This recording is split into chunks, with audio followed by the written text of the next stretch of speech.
And now when it's Christmas,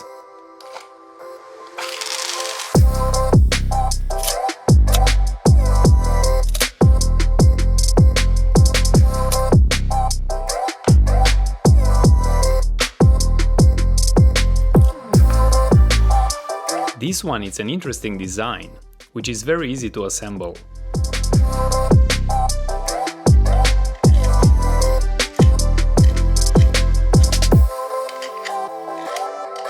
You can see on the side it has this locking pin. On the back it has this cutout, so you can easily use it on top of your light switch, or you can use it as a candy box.